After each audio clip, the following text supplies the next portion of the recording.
Bonjour population. Écoute, à toi que j'aime, aujourd'hui je vais te donner un cours de cuisine. Car Dieu sait que à toutes les fois que je fais cette recette-là, il y a toujours quelqu'un qui fait « Ouais, mais comment tu fais ça, ton fameux filet de porc et ou ta dinde farcie? » Donc aujourd'hui, j'ai décidé, dans ma journée de congé, que j'étais bien veg, de vous l'expliquer. Premièrement, vous allez dans votre magasin préféré, vous allez vous acheter des poitrines de dinde. Si possible, vous essayez de vérifier que ça soit pas trop gras ou qu'il n'y ait pas trop de nerfs. Comme là, on voit, là, elles sont super belles.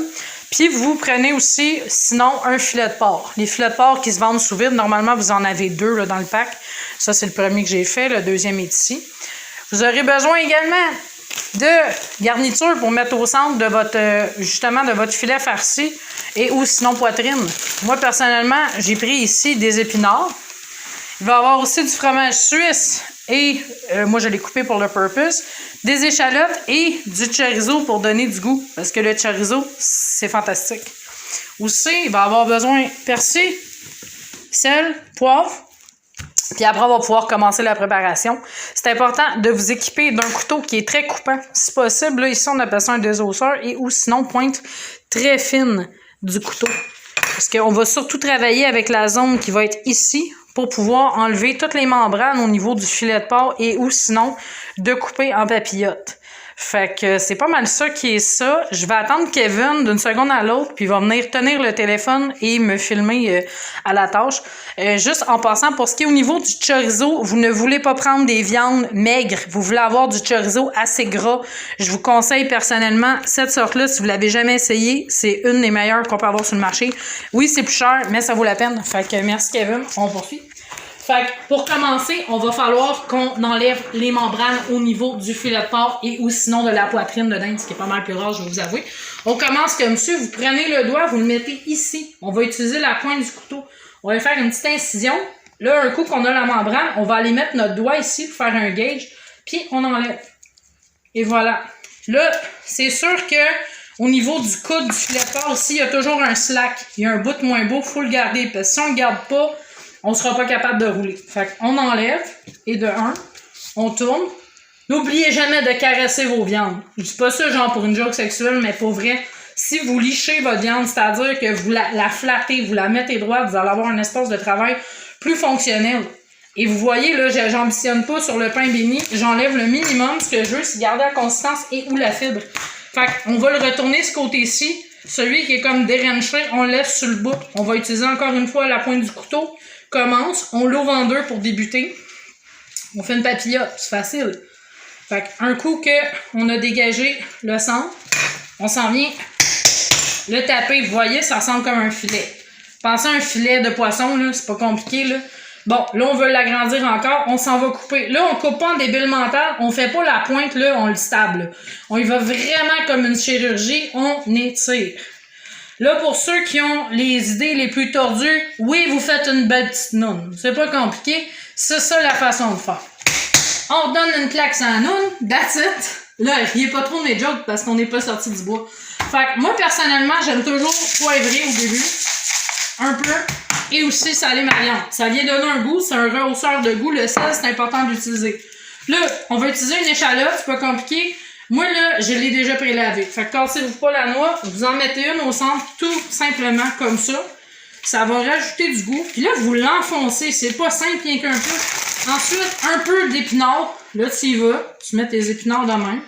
C'est pas compliqué, là. T'en mets pas 4 tonnes. T'en mets juste assez pour que ça fasse une belle rangée au centre. Après ça, tu t'en viens garnir le tout de ton fromage. Normalement, là, si tu prends du suisse, 2 tranches, t'en as comme ben en masse. Exagère pas, parce que sinon, tu seras plus capable de rouler, puis là, quand tu roules plus, ça va pas bien. Right? OK. Ensuite, on va mettre le chorizo. Bon, chorizo, là, c'est à peu près la même affaire. Ça tente pas d'enterrer, là. Ce que ça tente, c'est d'être capable de finir avec un produit qui a de l'allure. Un coup que tu as fini, tu t'en vas mettre tes doigts de même, puis tu ramènes ça au milieu en mettant de la pression. Ce que tu veux, c'est ramener ton stock en dedans. Là, tu y vas. Voilà. Là, tu essaies de faire une belle job. Là, fais pas ça en tata parce qu'après ça, ça va tout se démolir et tu vas brailler. Bon, tu vois, là, ça se tient. Là, tu t'en viens mettre ta fermeture ici. Puis là, tu le solidifies. Bon, c'est pas beautiful, ça? Après ça, tu as deux façons de tenir ta viande pendant qu'elle va cuire. Si tu es trop BS pour avoir de la corde, tu vas être obligé d'utiliser des pics. Des pics à brochette, ça fait en masse la job. Tu t'en viens ici, tu regardes bien ça. Tu passes en diagonale de ton rôti, puis tu t'en viens faire un bel angle oblique. Après ça, tu en mets un autre, tu fais un X. C'est pas compliqué, là. Après ça, tu en fais un deuxième ici, puis tu coupes les excédents de bois. Tu n'es pas obligé d'enlever toute la brochette, le rora. Il faut que tu la voies encore. Bon, moi, personnellement, j'aurais de la corde de boucherie sous la main, comme par pur hasard. Oh, regardez donc. Puis, on va faire ça ici. On va faire un nœud de cuisine ou un petit nœud basique sur le filet. Là, à ce moment-là, quand tu utilises ta corde, oui, tu peux pour le beautifulness de la chose. Ensuite, on utilise une technique de boucher. On ramène la corde, mets ton pouce et tu tires ta corde à l'envers. Ah, voilà. C'est pas magique, ça? Là, à la fin, tu as deux choix. Soit tu refais un deuxième nœud ou tu fais ça ici. Moi, je suis paresseuse, c'est ça que je fais tout le temps. Tu repasses une deuxième corde, tu tires un bon coup, tu la coupes, c'est réglé. Et voilà. Pour finir, tu l'amènes sur ton plateau de service. Un autre petit coup de poêle. Un autre petit coup de sel. Ça, on en a vraiment assez. Puis, un petit coup de green. Bon, si chez vous, t'as du basilic frais, t'as des épices, utilise-les, ça va être winner.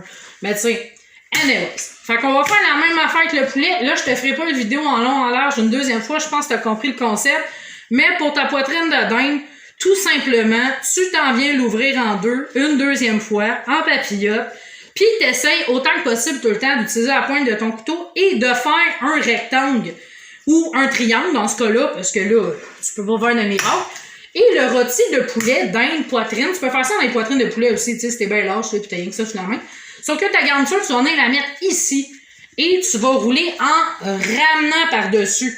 À la fin, encore une fois, tu vas pousser et tu vas corder. Fait que c'était ça pour la capsule. J'espère que t'as appris quelque chose, que t'as apprécié. Fait que si jamais tu te demandes comment que je fais, ben voilà. Merci.